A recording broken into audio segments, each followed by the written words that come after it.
A fist goes flying into the face of Rubis, the sheer impact sending him flying back and crashing down hard on the sandy terrain.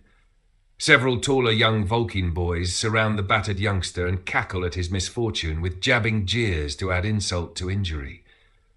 The one that landed the punch that grounded him sneers in post-victory and demands that the younger Volkin stand up and face he and his crew.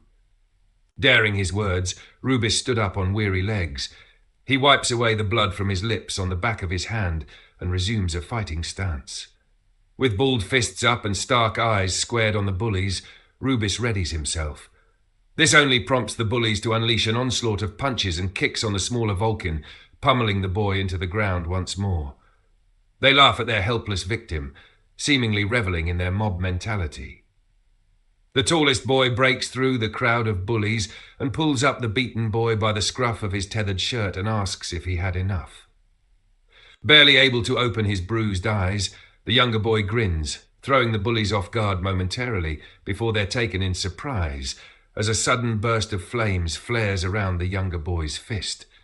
The fiery fist connects into the face of the one who held him up, forcing him to let him go and reel back in pain by the sheer potency of the blow, and beholds a look of shock. The bully stumbles back till he's tripping over one of the other bullies sitting on the ground, whom is presumably floored by what he sees.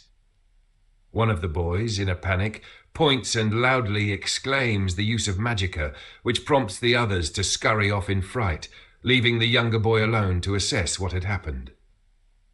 He looked to his hands as if they were not of his own, and held them to his chest in trembling realization. Sensing the immediate urge to flee the scene, the boy takes off. Back at the clan's territory, Numar is briefing a scouting mission with the 5 eldest of his sons and daughters. It is still daytime, and the weather looks to be breezy, with gusting gales brisking up the sands of the Caniopia desert they call home. As the father is in depth with his speech, another villager walks into the tent, claiming that the chief has requested his presence. With a questioning, furrowed brow, the father looks to his children and assures them that he will return shortly.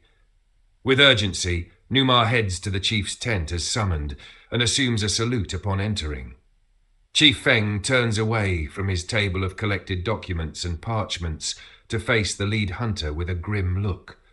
He addressed Numar like the old friend that he is and cuts straight to the chase about the matter upon which he was summoned.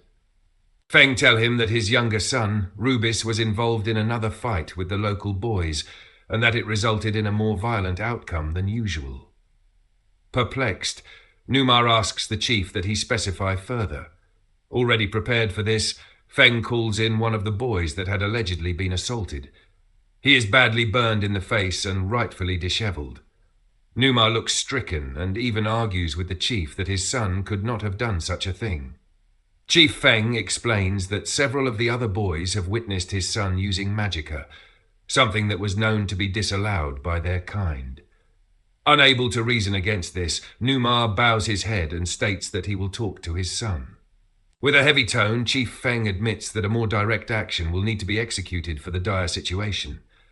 Much to his dismay, Numar asks what could be done. The chief frankly insists that he bring his son in for his crime. Numar widens his eyes before bowing his head again, concealing his outrage in clenched fists and flexing jaws. However, he abides to the wish of the chief and deftly exits the tent to retrieve his son. Numar storms home, where he finds his beloved Hala and 2 daughters, Sino and Sienna, fixing arrowheads to sticks. Seeing the look on her lover's face, Hala asks him what the matter is. With importance in his tone, Numar asks his mate if she has seen Rubis, to which she replies with a shake of her head and looks to her 2 daughters and back at Numar with worry.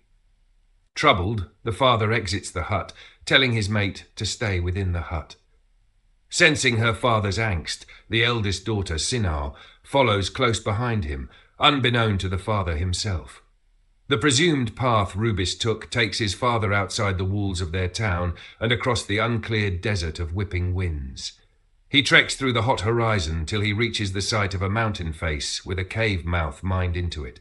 Numa glances around his surroundings to make sure he wasn't followed before lighting a torch and heading inside. The path inside was not straight nor narrow, and the further he'd go, the darker it became. The countless trips through the maze of the cave was mentally mapped, as he'd often find his son hiding away inside whenever he was in trouble, which was often. True to the belief, Numar came across the young Vulcan huddled beside a stream of glowing blue algae.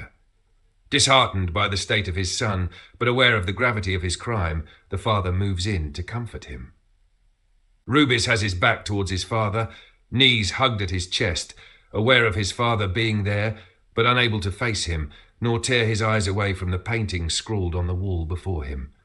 His father is patient with his son's refusal to open up to him, and instead focuses on what the boy was looking at. While gazing on the red engraved insignia, the father admits that though he's seen his son staring at the same painting within the cave before, he's never understood the fascination over it or what the painting meant to be exact. To him, it just looked like a simple V scrawled in red with intricate dots surrounding it, nothing he hasn't seen before. He asks his son what he thinks of the painting, to which Rubis replies that he's been trying to figure that out himself as he spends most of his time staring at it in wonder. He then goes on to say that at often times, if he stares long enough at it, he begins to see images appear in front of him, images not of his own. It was as if he were a spectator of a happening. The father asks for more clarity, to which his son just shrugs. Rubis then stands to his feet to place his hand on the cave painting, explaining that he feels it might have been some sort of history speaking to him. Not wanting to make light of his son's imagination, Numar engages with him by taking some interest in the painting, giving it a good long look to see if he too could somehow manifest the same sort of imagery, though he did not fully believe that such visions could be accurate, even if he could feel a small hint of something emanating from the painting. Before he would ponder on the strange feeling any further, Numar returns his attention on his son. There was a question that was nagging at the back of the father's mind, a question he wasn't sure he wanted the answer to. He then asks his son how he managed to get through the cave without the need of a torch. He knew that a Vulcan's keen sight in the dark was not that strong, given the stark darkness of the cave. Rubis shifts apprehensively under the questioning eyes of his father and casts his eyes to the side. Numar presses the answer out of the boy firmly by just saying his name and edges the suspicious feeling forward.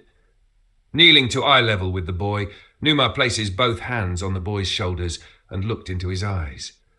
At this point, the boy couldn't tell a lie. He confesses to his father that he used Ashur Magica to get through the dark, a flame of light to be precise. The colour in the father's face looked to have been drained, and his eyes stared into his son. Attempting to salvage himself from any trouble, Rubis hastily adds that he never told anyone of his ability, unaware that his father already knew what he had did to one of the village boys.